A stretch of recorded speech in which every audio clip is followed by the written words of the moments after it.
Hi Ahuva, thank you as always for uploading your pictures. Just glancing over everything, great. Looking forward to going through the photo shoot. Very good. Okay, let's jump in. So this is the focus assignment, and remember the one word to keep in mind: focus is distance. Exactly. Okay, focus is distance. Just keep that in your mind. Which means if you get a little bit closer, if you focus but you move closer, it's going to be out of focus. If you focus and you move backwards, it's also now going to be out of focus and you have to refocus again. Focus is distance. You have demonstrated that perfectly here by showing us when you're focused on this teacup, this one, which is a different distance from you, is blurry, and when you're focused on this teacup, this one that's closer to you, is also blurry. I'm assuming that you did that so well, that means that you've understood it. Do make sure that you're clear on that. It's very simple. Excellent. Okay, this is the thirds. So now you've cropped this image into a square. You have nailed a third. That is a third. Let's just show you there. There's this, and then there's this, and something like that. Okay, so you have nailed the third. The interesting thing is, though, that the third is more relevant when you're dealing with a 2x3 shape, as in a rectangle. However, you have nailed it on the third. Just as a side point to explain with this picture is it's very important to see the shapes, the underlying shapes of stuff. So you've actually got a triangle here. So the middle point of this object of the flowers with the flower vase is through the middle here. It's not always the case. If, for example, let's say these flowers came out to here, yeah, then the middle of this, let's just say the flowers went all the way here, then the middle of this object would be something like over here, actually. However, that wasn't the case. So you've got this strong diamond shape, just to see. Like I said, the rule of thirds is more relevant when it comes to the rectangular shape, but you have nailed this one. Okay, very good. Let's go forward to space. Also, so you've also cropped this in a square orientation. Generally, a square shape canvas. The rules are slightly different, and it doesn't really work as well like this. Like, watch the difference here. Look at this picture as it is, and then if we just go like this, do you see how all of a sudden now the image is? This is perfect. This really is what I was referring to. It's quite a nice picture. It's just it doesn't. One second. It doesn't prove the point as much as this does. Okay? Good. Okay, let's keep going. I would tell you the whole idea of square pictures. I tend to stay away from square cropping. Not that you're not allowed to do it. Just I'm telling you what I do. I, if anything, actually tend towards panoramic images. I'll show you very quickly. If we look at or if we go to my weddings website, you'll for sure see it. But let's see, my portrait website is much less. In fact, I'll show you my weddings website while we're here as well. So this is obviously regular orientation, regular. There you go. That's slightly panoramic. Let me just turn off the music here. That's slightly panoramic. That's kind of regular, slightly panoramic, regular orientation. You can for sure see there's no squares. There's really no squares. That was slightly panoramic. This is also slightly panoramic. That's a regular. That's panoramic. That's slightly square. So there definitely no square pictures, and a few panoramic. If you look at my wedding website, one second, look at all of these. Can you see all the panoramic pictures? That one isn't, and nor that so much, but there we go. This is from the beginning, sorry. So we can see panoramic. There's a lot of, like I just went through, there's a lot of panoramic pictures. So that's generally my advice, to stay further away from square cropping. I would only mention that because you did it so many times so far. That's just my own thing. Okay, in regards to a cropped in close to the face, this could be cropped a little bit more. It could be cropped a little bit more. Her hair is moving around, so you couldn't really crop up her hair actually. That makes it a little awkward. But the idea is to actually crop in even closer than this, and it should definitely be a portrait orientation, which means a long picture. The most important thing to learn about taking pictures of faces, and again, like, not that this rule can't be broken, but this is the rule, is that the eyes are the point of entry, like you've learned. Now, what happens when we look at a face is our eye moves downwards. Okay, so generally when we take a picture of a face, the eyes should be a little bit above middle, and that will give your eye, the viewer's eye, room to move down and still feel kind of comfortable without being kind of claustrophobic and smushed into the bottom of the picture. So generally portrait pictures are taken like that, to know that if you do put the eyes in the middle of the frame or lower, that's going to create tension. Okay, so that's really the rule, to not say that generally when we look at faces there isn't tension, but if there is tension and you want more tension, then it would be a good idea to put let's just show you that very quickly. It's a very profound rule. If we crop here now, there should be no reason why this should feel more like more like tense in your shoulders, but you see it does, because it's just off balance. That's the point. Okay, so just keep that in mind. That's something that I always try and give over in this class. Okay, so we're now in the photo shoot. This is great. Okay, lovely looking family. Now it's very bright, that's for sure. It's middle of the day kind of time. Now, what you can do, this kind of light popping all over our subjects is not a good idea. If they were moved a little bit around, then their backs wouldn't be back towards to the bushes here like that. I understand, but that's just the rule. Generally, we don't want light like that falling on our subject's face. And you're going to learn as well in the next couple of classes that we want our subjects as far from the background as possible.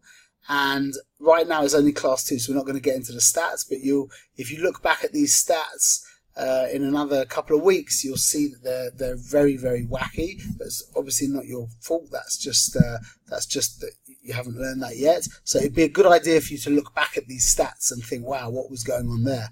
And that the stats would make the picture also look quite a bit better. This is very sharp in the background, which is really distracting us from the kids. But the posing of the children is fine. That's quite nice. It's nice. He could be pulled in closer if she put her arm around him and pulled him in closer to her, and she leaned in a little bit over. That would make everything nice. It'd be this dip going down here. Very nice. Good shot. Good beginning. Okay, this is great as well. This really is great. So if just now while you're taking pictures of families, we'll talk about the actual posing of families. The stats are actually okay. Well, they could still be improved. Again, you'll see that when you get to there. Now, just in regards to our eye moving around the composition, there's two things in this. But there's a couple of things that are a bit that create an awkwardness. But the two main things are these two little girls. These little girls need to be facing inwards a little bit. Now, this could be very easily done by this little girl putting this arm behind mum. Okay, and that would immediately put that shoulder further back and this shoulder further forward and get her to put this arm around mum, then she would be turning around. And this girl as well, if she was to put her hand behind her brother, yeah, then that would also immediately cause her to turn. Or she could, there's a bunch of different things you can do, but the point is that this shoulder should come forward and this shoulder should go backwards a little bit, and that would create a nicer circle around the image. There's also another issue, which is mum's arm. Okay, now she does look a little bit awkward there, but that's obvious. That should also be worked out. But this arm graphically is creating a break. That our eye is not moving around. It goes doing. It stops here. It's like a door that's closed. really we want our arms to move around. What I would probably have done would be either have mum hold on to her son's hand or have mum put her arm around this little girl over here. That would fix all of those issues. Everything else is great. The two kids here in the back are great. Dad here, and you see I have a special child here. So he's actually, the way he's fallen, it looks like he's not so in control there, so that's going to be more difficult to deal with. But the way that he's fallen in this place graphically is exactly what I was talking about, how it should be on this side. That's perfect. So we have a movement around. That's very great. All we need to do is just have these girls turn in a little bit. Great, excellent. By the way, nice use of the bench to allow us to create a square, a more square composition. I would be cropping this picture as a square, just like you've done here. Everything I said about panoramics, this picture I would be cropping as a square. Okay, good. Maybe you've got your, I think, no, you've changed it. No, you see, everything's square. It's interesting.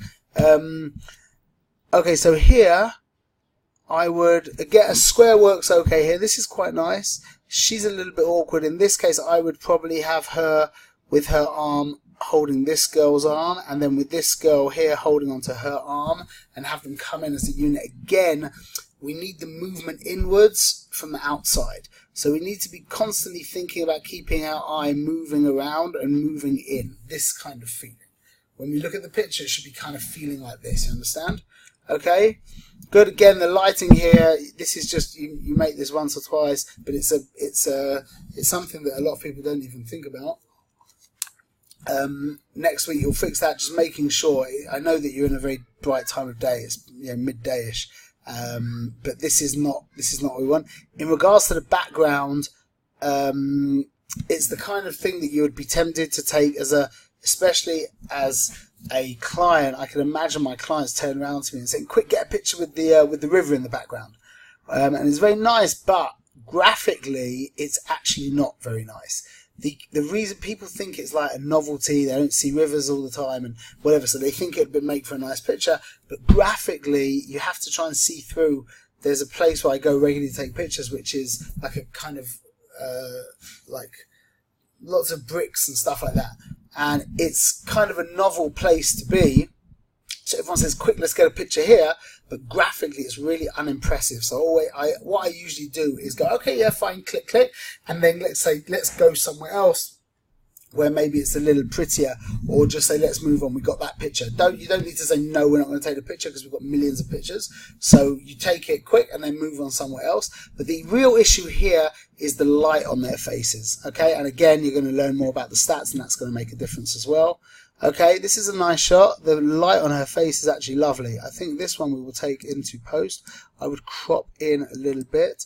Generally, we don't take pictures looking down on kids, but that's generally, and I think this is a case where it's great. The light on her face is lovely. Let's take this one into Lightroom. Let's save it here, what we did in Picasa, and open with Lightroom. Give us a second.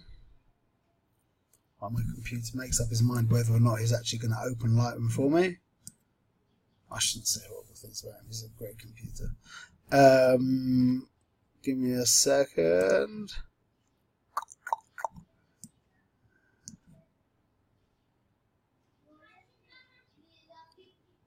Okay, here we go. Import.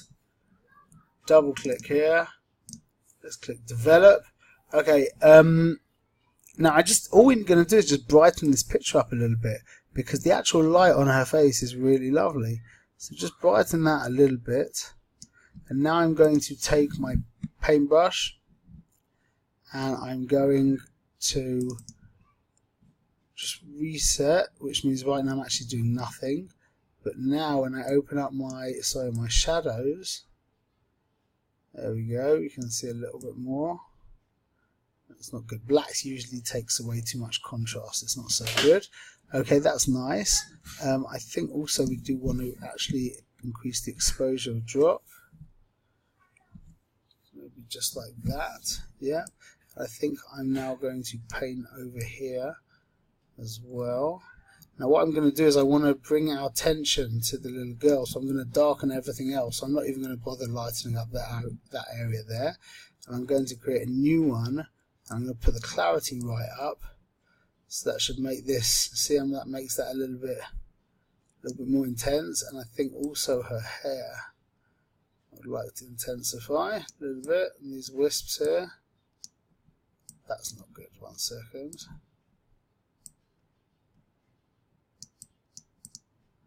It's fine. Okay, now I'm actually going to crop in a little bit closer. You can't really crop in that much closer. You don't want to cut her hands off. Okay, so now I'm going to take my my radial tool.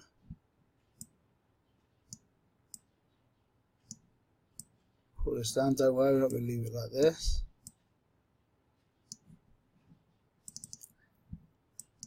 We're going to drop the exposure. You're thinking, no, Shmuel, what are you doing? And then I just click this, ching, and we've ended up with a very beautiful picture. I think also I would just accentuate her eyes a teeny weeny little bit using my iris enhance. That's it.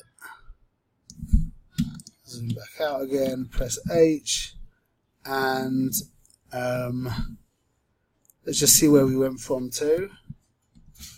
Good. Again, following the regular rules of emphasizing the subject, which is done by one of two ways, or both, is emphasizing the subject or de-emphasizing everything else. So we did a little bit of both over here. It will end up with a very powerful picture. Okay, excellent. Keep up the good work and looking forward to seeing what you do for us next week. Okay.